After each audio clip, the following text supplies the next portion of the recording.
Langit sore di desa Tegal Banyu berubah kelabu, diiringi hujan deras yang turun tanpa peringatan. Aroma tanah basah bercampur lumpur merayap bersama udara dingin, membuat suasana desa itu terasa muram. Jalan setapak yang membelah hamparan sawah menjadi licin, dan di ujungnya berdiri sebuah sumur tua yang nyaris tertelan semak belukar. Bagi warga desa, sumur itu bukan sekadar sumber air yang telah lama mati, melainkan pintu menuju sesuatu yang tak pernah ingin mereka sebutkan. Mereka mengatakan sumur itu bernyawa, menelan siapa saja yang mendekat saat matahari sudah tenggelam. Raka, jurnalis muda dari Jakarta, baru saja tiba sore itu. Ia datang bukan untuk mempercayai mitos, melainkan untuk menuliskannya. Rumah yang ia tempati adalah warisan kakeknya, terletak hanya 30 langkah dari sumur yang konon terkutuk itu. Bangunan rumahnya sederhana, namun di dalamnya masih terasa aroma kayu tua yang menenangkan.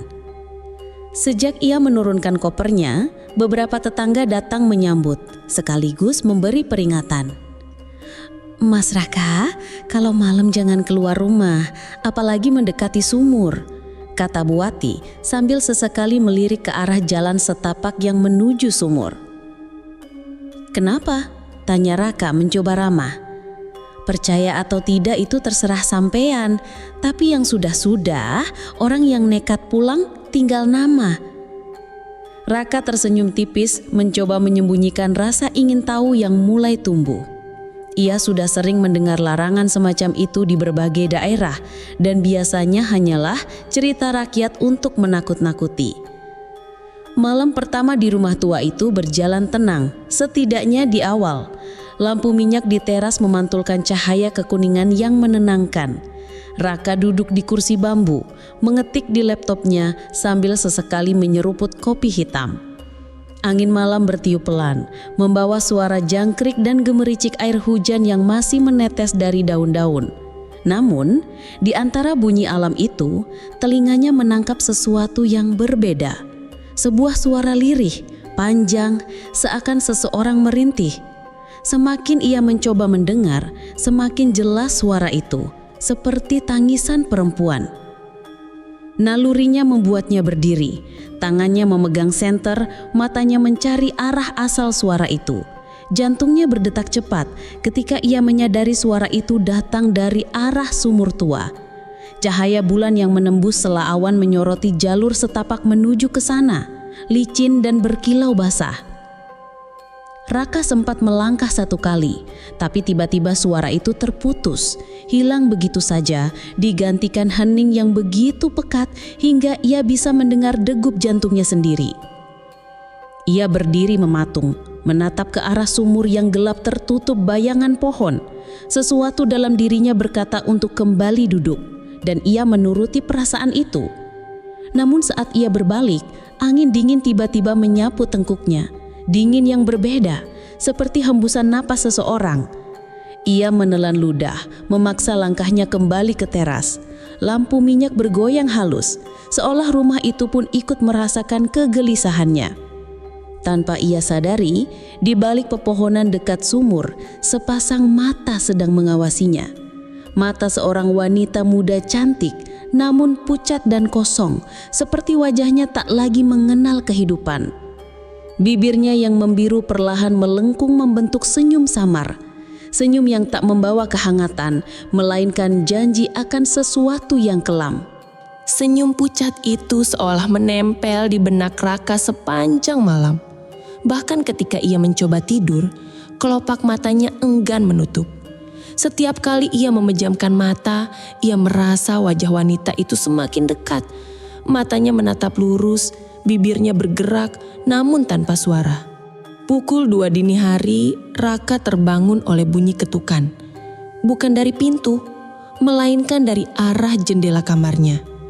Hujan telah berhenti, tapi kaca jendela dipenuhi titik-titik air yang membentuk pola aneh, seperti bekas jemari yang mengusap dari luar. Raka mencoba mengintip. Tak ada siapapun di luar. hanya halaman yang gelap dan jalur setapak menuju sumur. Namun dari kejauhan, samar-samar terdengar suara, seperti seseorang berbisik. Kata-katanya tak jelas, namun diulang-ulang dengan nada memohon. Suara itu makin nyata. Raka meraih senter, membuka pintu, dan berdiri di beranda. Angin malam menyapu rambutnya, membawa aroma basah bercampur wangi bunga melati. Aroma yang sama sekali tak masuk akal di tengah musim hujan seperti ini. "Siapa di sana?"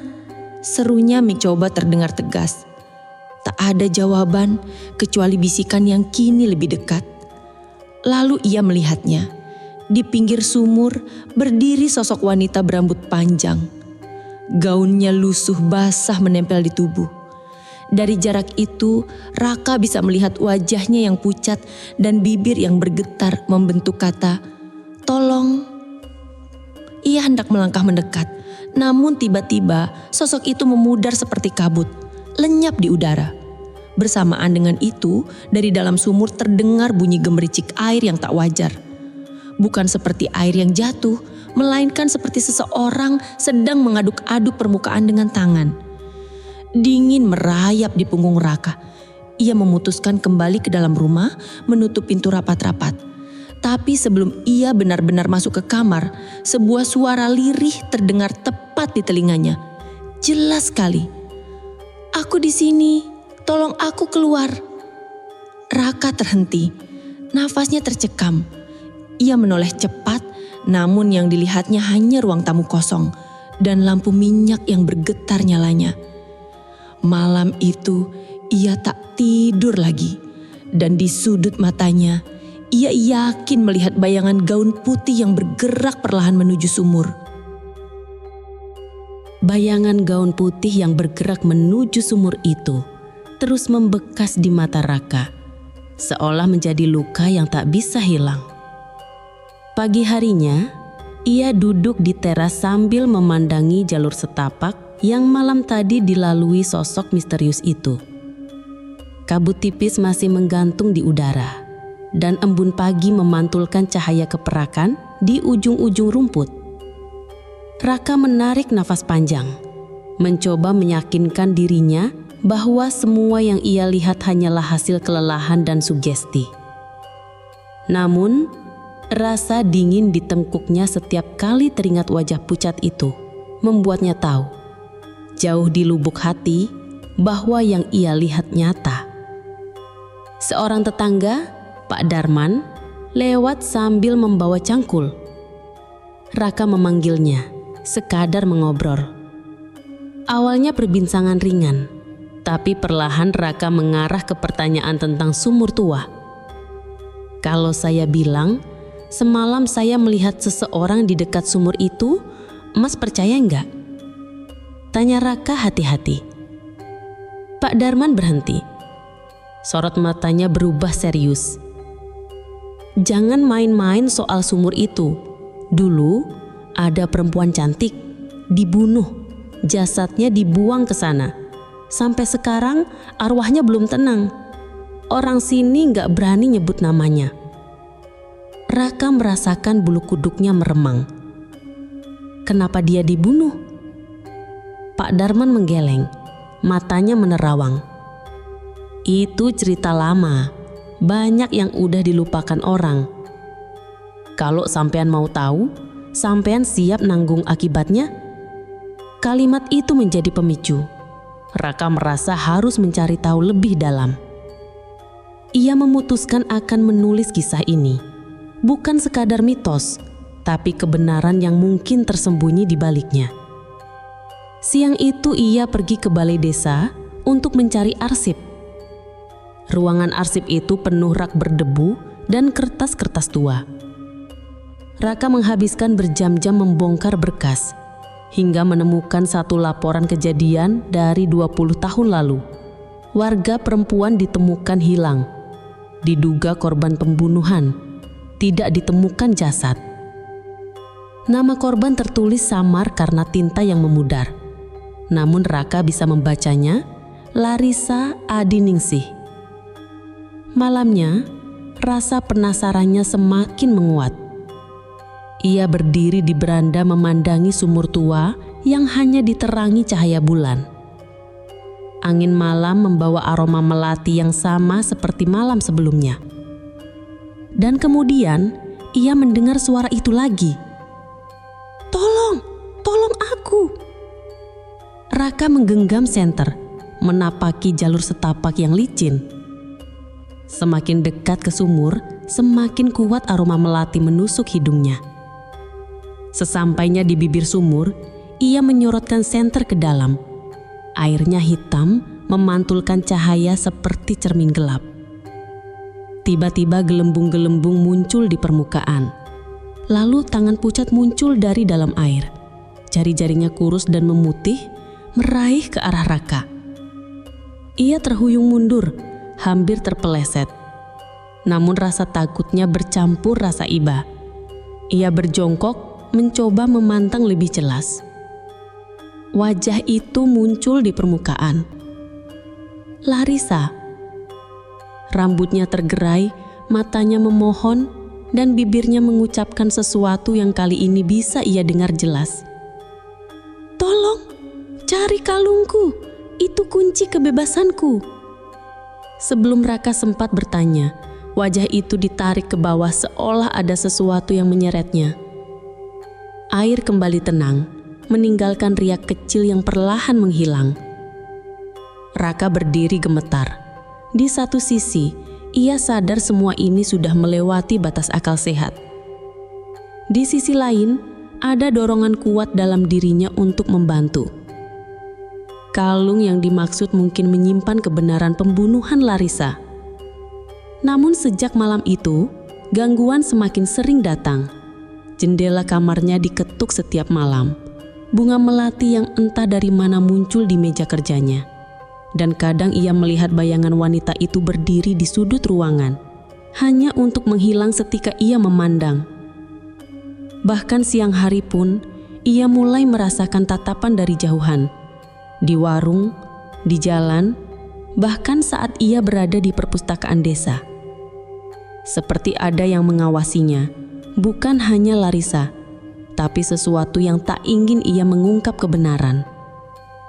Suatu sore, ia bertemu dengan nenek tua yang duduk di dekat pohon beringin. Tanoknya duduk di dekat pohon beringin yang besar, tak jauh dari sumur. Nenek itu menatapnya lama, lalu berkata pelan, "Kalau kamu benar-benar ingin membantu, jangan cuma dengarkan arwahnya, dengarkan juga mereka yang membuatnya terperangkap. Karena tidak semua yang mati ingin dibebaskan." Ucapan itu membuat Raka terdiam. Ada kemungkinan Larissa bukan sekadar korban, dan jika benar ada pihak yang ingin arwahnya tetap di sana, berarti yang ia hadapi bukan hanya gangguan gaib, tetapi juga rahasia manusia yang mungkin lebih berbahaya. Di malam ketiga saat ia kembali mendengar suara dari sumur, Raka tahu ia tak bisa mundur lagi. Ia sudah menjadi bagian dari kisah ini. Dan mulai malam itu, ia bertekad untuk menemukan kalung Larissa, meski harus berhadapan dengan apapun yang berusaha menghentikannya. 3 hari berikutnya, Raka menelusuri desa, mencari petunjuk. Ia mendatangi rumah-rumah tua, berbicara dengan orang-orang yang mau membuka cerita. Namun, setiap kali ia menyebut nama Larissa, wajah orang-orang itu langsung berubah. Beberapa memilih diam, yang lain buru-buru mengalihkan pembicaraan. Satu-satunya yang sedikit berbicara adalah Pak Darman. Ia menceritakan bahwa Larissa dulu dikenal sebagai gadis tercantik di Tegal Banyu, tetapi nasibnya tragis. Malam sebelum ia hilang, Larissa terlihat mengenakan kalung emas berbandul batu giok hijau. Tidak ada yang tahu dari mana ia mendapatnya. Setelah kematiannya, kalung itu hilang dan tak pernah ditemukan. Raka memutuskan untuk mencari di sekitar sumur.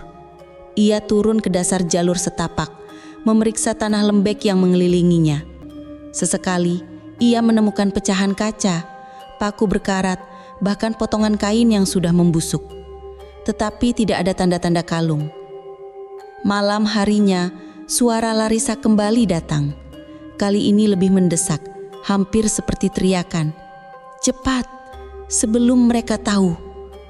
Raka terbangun, berlari ke arah sumur. Tapi saat ia sampai, bukan Larissa yang ia temui. Dari kegelapan, muncul sosok tinggi dengan tubuh kurus dan wajah yang ditutupi kain hitam. Tangannya panjang, jemarinya bengkok seperti akar kering. Sosok itu berdiri diam, namun dari balik kain hitamnya terdengar suara berat. Pergi dari sini. Kalung itu bukan milikmu. Jantung Raka berdegup liar. Ia mundur, tapi sosok itu melangkah maju. Setiap langkahnya menimbulkan bunyi seret yang menusuk telinga. Raka berbalik dan berlari sekuat tenaga menuju rumah. Begitu pintu terkunci, ia mendengar sesuatu menggaruk dinding kayu rumahnya. Garukan panjang yang meninggalkan bekas goresan dalam. Pagi berikutnya, Raka mencoba mencari cara lain. Ia pergi ke perpustakaan kabupaten untuk mencari berita lama di koran. Di sana, ia menemukan artikel singkat bertanggal 22 tahun lalu. Perempuan ditemukan tewas di sumur.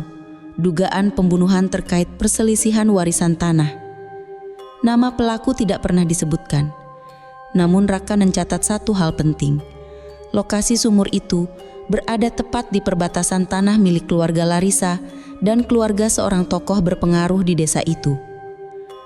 Ia mulai menghubungkan titik-titik. Jika kalung itu adalah milik Larissa dan menjadi kunci kebebasannya, mungkin benda itu disembunyikan oleh orang yang ingin arwahnya tetap terperangkap. Malam keempat, Raka memutuskan nekat. Ia membawa tali, senter tahan air, dan sarung tangan, berencana turun ke dalam sumur. Langit malam itu kelam tanpa bintang, hanya cahaya redup bulan yang tertutup awan. Saat ia menurunkan tali, udara di sekitarnya mendadak dingin menusuk, seperti ada sesuatu yang mengawasinya dari kegelapan. Dengan hati-hati, ia menuruni dinding sumur yang licin, senter menyorot permukaan air hitam di bawah. Tepat saat ia hendak menyentuh permukaan itu, air itu beriak hebat, seolah ada yang berenang di bawah sana. Dari dasar muncul Larissa, kali ini dengan wajah lebih jelas. Matanya berkaca-kaca, bibirnya terbuka, mengucapkan kata yang sama berulang-ulang. Di bawah batu, di bawah batu. Raka menyelam, mencari batu yang dimaksud. Tangannya menyentuh sesuatu yang keras di dasar lumpur. Saat ia mencoba mengangkatnya, batu itu bergerak sendiri, dan dari kegelapan, sepasang tangan dingin meraih pergelangannya, menariknya ke bawah. Air memenuhi paru-parunya, cahaya senter meredup, dan ia melihat sosok berkain hitam tadi di dasar sumur, memegangi batu itu, seolah melindungi sesuatu. Matanya merah menyala di dalam air. Dengan sisa tenaga, Raka menendang dan melepaskan diri, naik ke permukaan sambil batuk-batuk. Sementara dari bawah terdengar teriakan marah yang bergema di seluruh sumur. Begitu sampai di atas, ia menutup sumur dengan papan kayu seadanya. Tubuhnya bergemetar, dadanya terasa sesak. Malam itu, ia sadar semua usahanya sejauh ini gagal. Kalung itu tetap berada di bawah batu, dijaga oleh sosok yang tak pernah ingin ia temui lagi. Kini hanya tersisa satu pilihan terakhir. Ia harus meminta bantuan orang yang lebih paham menghadapi makhluk seperti itu. Meski itu berarti harus melibatkan orang-orang desa yang selama ini menghindarinya. Dan ketika ia menatap sumur dari jauh, ia melihat Larissa berdiri di sisinya. Gaun basahnya menempel di tubuh. Bibirnya membentuk senyum sendu.